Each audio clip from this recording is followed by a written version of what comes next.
Hello students, इस particular lecture में हम लोग अब स्टार्ट कर रहे हैं सॉल्यूशंस, है ना। तो सबसे पहले बात करेंगे व्हाट इज सॉल्यूशन। सॉल्यूशन किसको कहते हैं ना, सॉल्यूशन कैसे डिफाइन करेंगे, what are the types of solution, and फिर हम लोग बात करेंगे अपना जो मेन टॉपिक होगा कंसंट्रेशन टर्म्स। तो देखो, सबसे पहले सॉल्यूशन क्या है। Solution is a homogeneous mixture of two और मोर कंपोनेंट्स, है ना। सॉल्यूशन जो है वो एक होमोजीनियस मिक्सचर है, दो या दो से अधिक कंपोनेंट्स का, ठीक है। और इसमें एक बात ध्यान रखना है कि हम लोग जो अभी बात कर रहे हैं, हम लोग बात कर रहे हैं ट्रू सॉल्यूशंस।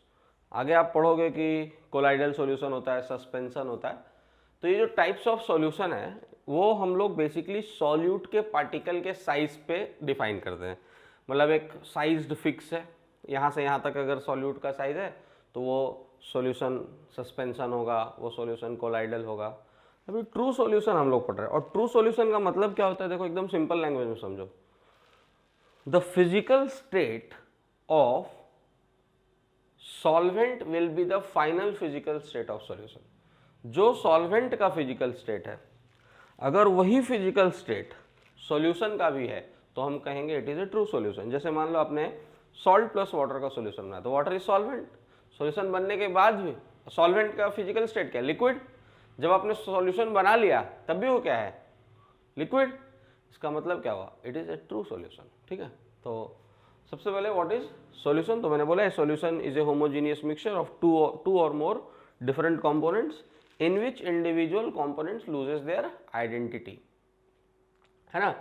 मतलब कि उसमें जो सॉल्यूशन बना है उसमें जो कंपोनेंट्स है उनकी आइडेंटिटी खत्म हो जाती है ऑलमोस्ट, और जो कंपोनेंट्स होते हैं सॉल्यूशन के they are referred as solute and solvent, ठीक है। तो सॉल्यूशन क्या है, एक सिंपल लैंग्वेज में it is a homogeneous mixture of two और मोर कंपोनेंट्स, दो या दो से अधिक कंपोनेंट के homogeneous mixture. And what are the components of solution. Solution के कंपोनेंट्स क्या क्या है, components of solution are solute and solvent. Solute और सॉल्वेंट जो है वो सॉल्यूशन का कंपोनेंट है।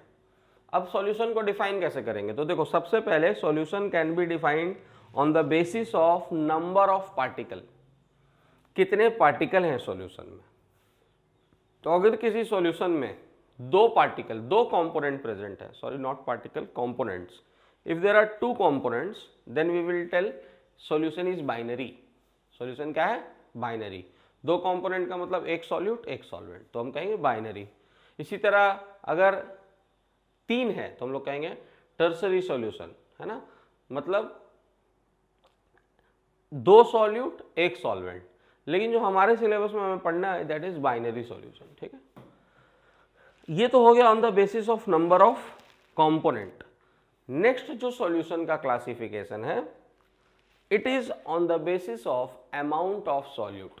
सॉल्यूशन में कितना सॉल्यूट का अमाउंट प्रेजेंट है, उसके बेसिस पे we will divide solution into two categories, one will be dilute and one will be concentrated. तो देखो डाइल्यूट में क्या होगा, डाइल्यूट का मतलब हुआ कि amount of solute is less in lesser quantity, है ना। और कंसंट्रेटेड का मतलब क्या हुआ, amount of solute will be present in higher quantity, यानी मोर क्वांटिटी। तो अगर हम कहीं भी लिख रहे हैं डाइल्यूट सॉल्यूशन, तो डाइल्यूट सॉल्यूशन का मतलब क्या हो गया, solution in which amount of solute is less, and concentrated का मतलब solution in which amount of solute is more. तो अब बेसिकली यहाँ से एक टर्म निकल के आता है जिसको हम लोग कहते हैं कंसंट्रेशन टर्म्स या कंसंट्रेशन। तो सबसे पहले will define what is concentration. तो concentration can be defined as ratio of mass of mole और वॉल्यूम ऑफ सॉल्यूट, है ना। मास मोल और volume of solute present in, direct आप लिख सकते हो सॉल्यूट, सॉल्वेंट और सॉल्यूशन। किसी भी सॉल्वेंट या पर्टिकुलर सॉल्यूशन में कितना मास, कितना मोल या कितना वॉल्यूम ऑफ सॉल्यूट प्रेजेंट है, उसी को हम कहते हैं कंसंट्रेशन ऑफ सॉल्यूशन। और ध्यान रखें हमेशा कभी भी कंसंट्रेशन जो वर्ड है it is defined with respect to solute, what is the amount of solute present in solution. तो मैं उस पर लिख रहा हूं concentration can be defined as number of moles upon volume or mass of solute, number of moles upon volume or mass of solute upon mass or volume of solvent or solution। देख लो, ठीक है। तो किसी भी particular solution में solute की कितनी quantity है, या सॉल्वेंट, किसी पर्टिकुलर सॉल्वेंट में what is the quantity of solute, it is defined as concentration. अब एक बात समझना है कि जैसे मान लीजिए कि आपने एक सॉल्यूशन प्रिपेयर किया और आपने उसमें कैलकुलेट किया कि 1 लीटर सॉल्यूशन में कितना मोल सॉल्यूट है ना। तो आपका यूनिट क्या हो गया, N/V, है ना। और किसी दूसरे ने उसी सॉल्यूशन का मेज़र किया कि 1 लीटर सॉल्यूशन में कितना वेट ऑफ सॉल्यूट है, तो इसका मतलब वो हो गया M/V। मतलब इसका मतलब ये तो नहीं हुआ ना, एक बार आपने N/V से मेज़र किया, एक बार आपने M/V से मेज़र किया, मतलब मोल पर लीटर मान लो और मास पर लीटर मान लो, तो क्या दोनों में सॉल्यूशन का कंसंट्रेशन चेंज हो जाएगा? नहीं होगा। मतलब अमाउंट ऑफ सॉल्यूट तो दोनों में फिक्स है, यानी सॉल्यूशन का कंसंट्रेशन तो वही है, लेकिन चेंज क्या हुआ, यूनिट, मेज़र करने का पैटर्न। तो इसका मतलब ये जो डिफरेंट डिफरेंट यूनिट्स हैं, अगर हर बार आप इसको चेंज करते जाओ तो बहुत अलग अलग यूनिट्स बनता जाएगा। वही यूनिट्स को हम लोग क्या कहते हैं, कंसंट्रेशन टर्म्स। क्या कहते हैं, कंसंट्रेशन टर्म्स। तो यानी अगर हम इन सारे यूनिट्स को डिवाइड करना चाहें तो देखो, इसको क्या कर रहे हैं, हम 2 ग्रुप में डिवाइड करते हैं। One will B group 1, second is group 2। इसको हम लोग कैसे बांट रहे हैं, ग्रुप 1 में हम वॉल्यूम रिलेटेड यूनिट्स रखेंगे, वॉल्यूम रिलेटेड्स, और ग्रुप 2 में हम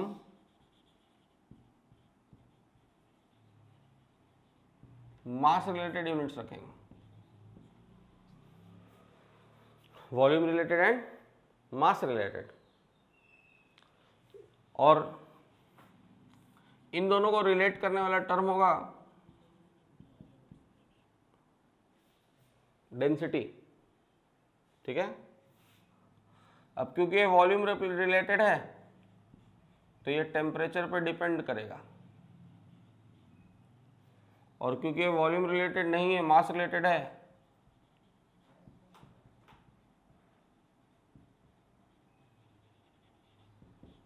तो ये टेम्परेचर इंडिपेंडेंट है, ठीक है।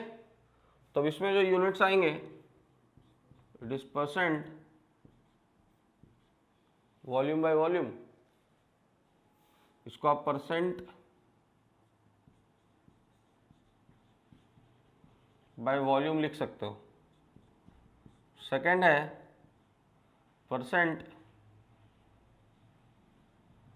वेट बाय वॉल्यूम या मास बाय वॉल्यूम। थर्ड है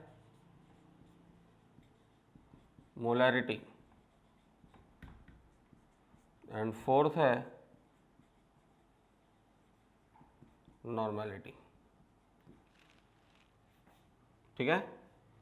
इधर जो है इसमें फर्स्ट आएगा परसेंट बाय वेट या परसेंट बाय मास, सेकंड आएगा मोल फ्रैक्शन, थर्ड आएगा